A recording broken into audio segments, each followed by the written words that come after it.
ഈശോ മിശിഹായ്ക്ക് സ്തുതിയായിരിക്കട്ടെ. വചനവീഥിയിലേക്ക് എല്ലാവർക്കും സ്വാഗതം.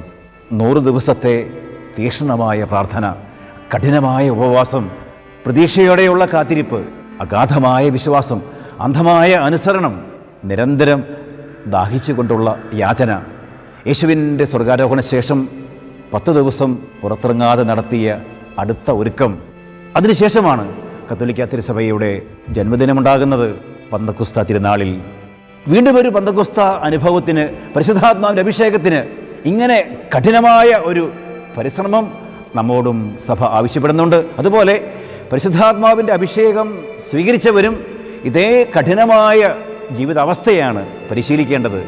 നമുക്ക് ലഭിച്ച ശക്തി ഉറപ്പിക്കുവാൻ, നിലനിർത്താൻ പരിശുദ്ധാത്മാവിൻ്റെ പ്രേരണയും പ്രചോദനവും ഇല്ലാതെ തിരുസഭയിൽ ശാശ്വതമായി നിലനിൽക്കുന്ന ഒരു കാര്യവും ചെയ്യാൻ കഴിയില്ല. പരിശുദ്ധാത്മാവിൻ്റെ സഹായവും സംരക്ഷണവുമില്ലാതെ ആർക്കും യേശുവിലുള്ള വിശ്വാസത്തിൽ ഉറച്ചിരിക്കുവാൻ കഴിയില്ല. തിന്മകളെ അതിജീവിക്കാനോ പരീക്ഷണങ്ങളെ തരണം ചെയ്യാനോ പിശാചിൻ്റെ പ്രലോഭനങ്ങളെ തോൽപ്പിക്കുവാനോ കഴിയില്ല. പരിശുദ്ധാത്മാവ് സത്യമാണ്, സത്യ ആത്മാവാണ്.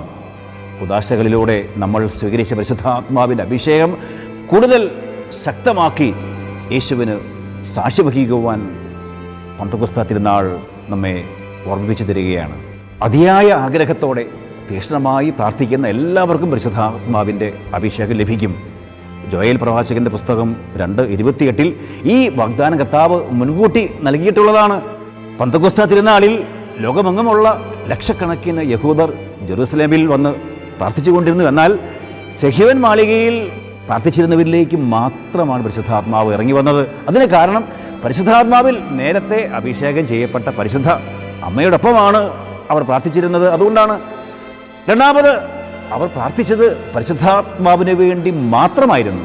ലൂക്കായുടെ സുവിശേഷം 11:9 ഏറ്റവും വലിയ ദാനത്തിന് വേണ്ടിയാണ് ചോദിക്കേണ്ടത്, മുട്ടേണ്ടത്, അന്വേഷിക്കേണ്ടത് എന്ന് യേശു നമ്മെ പഠിപ്പിക്കുന്നുണ്ട്. സ്വർഗസ്ഥനായ പിതാവ് തന്നോട് ചോദിക്കുന്നവർക്ക് എത്രയധികമായി പരിശുദ്ധാത്മാവിന് നൽകുകയില്ല. അപ്പോൾ പ്രാർത്ഥിക്കേണ്ടത് പരിശുദ്ധാത്മാവിന് വേണ്ടി മാത്രമായിരിക്കണം. പരിശുദ്ധാത്മാവിൻ്റെ അഭിഷേകം വഴിയായി നമുക്ക് ലഭിക്കുന്നത് 7 ദാനങ്ങളാണ്. ജ്ഞാനം, ബുദ്ധി, വിവേകം, ധൈര്യം, അറിവ്, ദൈവഭക്തി, ദൈവഭയം എന്നിവയാണ് ആ 7 ദാനങ്ങൾ. എന്നാൽ ഈ 7 ദാനങ്ങൾ ഫലങ്ങളാക്കി മാറ്റേണ്ടത് പരിശുദ്ധാത്മാവിൻ്റെ ശക്തിയാൽ, നമ്മുടെ ജീവിതം കൊണ്ടാണ്, നമ്മുടെ സഹകരണം കൊണ്ടാണ്. പരിശുദ്ധാത്മാവിൻ്റെ 7 ദാനങ്ങൾ ലഭിച്ചവരുടെ ജീവിതത്തിൽ 12 ഫലങ്ങൾ ഉണ്ടായിരിക്കണമെന്ന് സഭ പഠിപ്പിക്കുന്നു. എന്തൊക്കെയാണ്? ഉപവി, ആനന്ദം, സമാധാനം, ക്ഷമ, കരുണ, നന്മ, സഹനശക്തി, സൗമ്യത, വിശ്വസ്തത, അടക്കം, ആത്മസംയമനം, ശുദ്ധത എന്നിവയാണ് ആ 12 ഫലങ്ങൾ. ഈ 12 ഫലങ്ങളുടെ പ്രവൃത്തികൾക്കനുസരിച്ച് പരിശുദ്ധാത്മാവ് നമ്മെ വിട്ടുപോവുകയോ ആത്മാവ് നിർവീര്യമാവുകയോ നിർജീവമാവുകയോ ചെയ്യാം. ഒരിക്കൽ അഭിഷേകം ലഭിച്ചാൽ അത് ദൈവം തിരികെ എടുക്കുമോ? തീർച്ചയായും. ദൈവം തന്നിരിക്കുന്ന ദാനങ്ങൾക്ക് അനുസരിച്ചുള്ള ജീവിതം നയിക്കാനുള്ള തീരുമാനം പരിപൂർണമായും നമ്മുടേത് മാത്രമാണ്. അതുകൊണ്ടാണ് ദാവീദ് സങ്കീർത്തനത്തിൽ ഇങ്ങനെ പ്രാർത്ഥിക്കുന്നത്, പരിപാവനനെ എന്നിൽ നിന്നും തിരികെ എടുക്കരുതേ എന്ന്. ലോകത്തിൽ ജീവിക്കുമ്പോൾ അതിൻ്റെ പരീക്ഷണങ്ങളും പ്രലോഭനങ്ങളും ലൗകിക മോഹങ്ങളും ആഗ്രഹങ്ങളും നമ്മെ സ്വാധീനിച്ച് പാപത്തിൻ്റെ അവസ്ഥയിൽ പെട്ടുപോയേക്കാം. ലോകത്തിലാണ്, ലോകത്തിൻ്റെതല്ല എന്ന് യേശു പഠിപ്പിച്ച വചനം ഓർത്തുകൊണ്ട് പാപത്തിൽ വീണുപോയ സാഹചര്യങ്ങളെ ഓർത്ത് അനുദപിച്ച് പശ്ചാത്തപിച്ച് പാപങ്ങൾ ഏറ്റുപറഞ്ഞ് യേശുവിലേക്ക് മടങ്ങി വരുമ്പോൾ മാത്രമാണ് പരിശുദ്ധാത്മാവ് നമ്മിലേക്ക് വീണ്ടും കടന്നു വരുന്നത്. കുമ്പസാരം എന്ന കൂദാശ വീണ്ടും വീണ്ടും സ്വീകരിക്കുവാൻ സഭ നമ്മൾ ആവശ്യപ്പെടുന്നത് അതുകൊണ്ടാണ്. തിന്മകൾക്കും പാപങ്ങൾക്കും എതിരെയുള്ള പോരാട്ടത്തിൽ പലപ്പോഴും നമ്മൾ പരാജയപ്പെട്ടു പോകും. എന്നാൽ പാപമോചനം ലഭിച്ച് മടങ്ങി വന്ന് വിശുദ്ധിയിൽ, വിശ്വസ്തതയിൽ വീണ്ടും ജീവിതം മുമ്പോട്ട് നയിക്കുവാൻ പരിശുദ്ധാത്മാവ് തിരുസഭയ്ക്ക് മാത്രം നൽകുന്ന അനുഗ്രഹമാണ് കുമ്പസാരം എന്ന കൂദാശ. അപ്പോൾ പന്തക്കുസ്തായ്ക്ക് വേണ്ടി നന്നായി ഒരുങ്ങി പ്രാർത്ഥിച്ച് കാത്തിരിക്കുന്ന എല്ലാവരും നിർബന്ധമായും കുമ്പസാരം നടത്തേണ്ടതാണ്.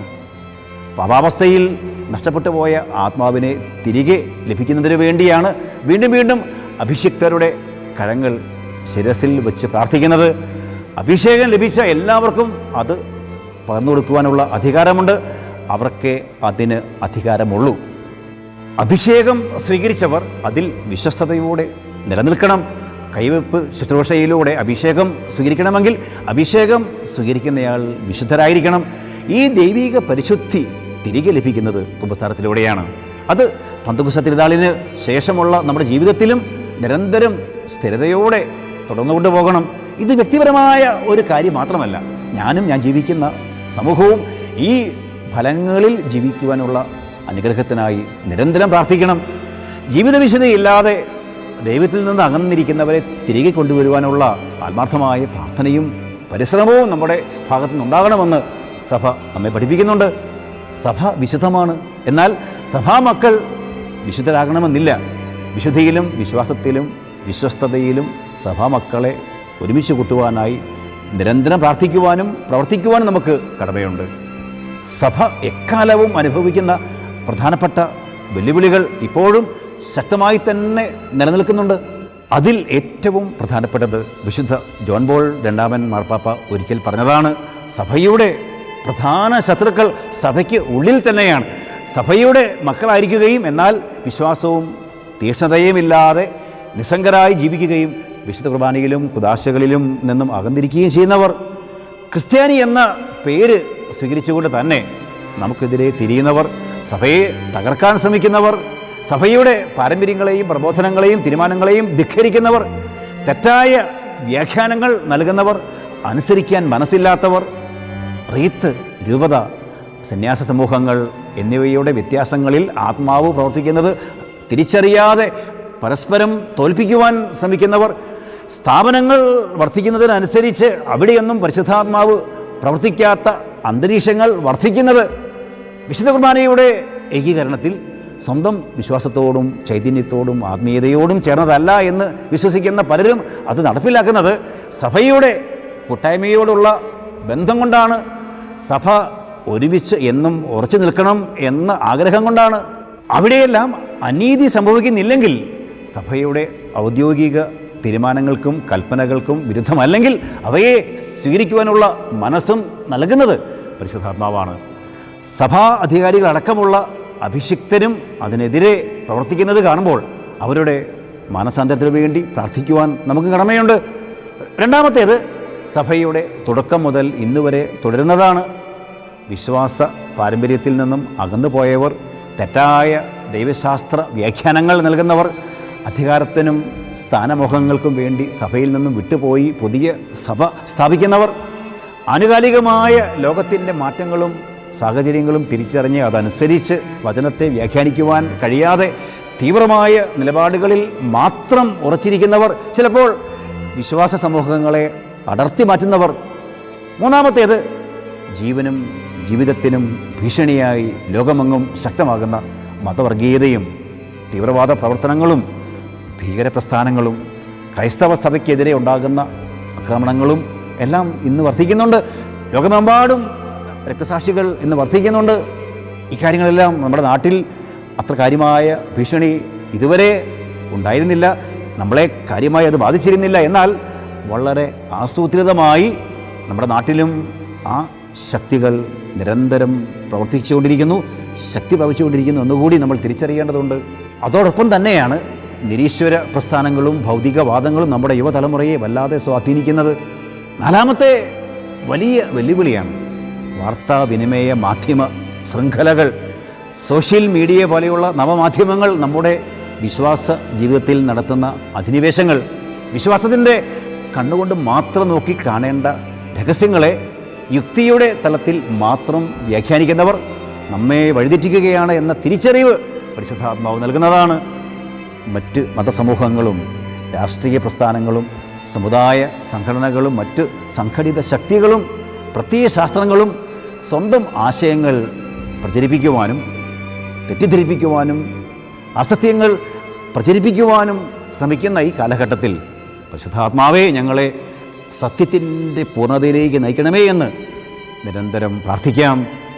വിശ്വാസ സമൂഹത്തെ ദേവാലയങ്ങളിലും കുടുംബ കൂട്ടായ്മകളിലും ഒരുമിച്ച് കൂട്ടുവാൻ സാധിക്കാതെ വരുമ്പോൾ തീർത്ഥാടക സഭയുടെ ചൈതന്യം നിലനിർത്തുവാനും ആരാധനാ സമൂഹം എന്ന ആത്മീയ ശക്തിയിൽ വളർന്നു വരുവാനും നമുക്ക് സാധിക്കാതെ വരും.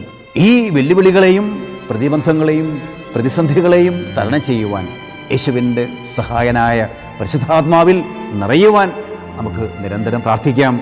അവസാനം വരെ സഹിച്ചു നിൽക്കുന്നവൻ രക്ഷിക്കപ്പെടുമെന്ന് നമ്മെ പഠിപ്പിച്ച യേശു അയക്കുന്ന സഹായകനായ പരിശുദ്ധാത്മാവ് ഓരോ സമയത്തും സ്ഥലത്തും പറയുകയും പ്രവർത്തിക്കുകയും ചെയ്യേണ്ട കാര്യങ്ങൾ നമ്മെ ഓർമ്മിപ്പിച്ചു തരുവാൻ നമുക്കെല്ലാവർക്കും തീക്ഷ്ണമായി പ്രാർത്ഥിക്കുവാൻ സാധിക്കട്ടെ.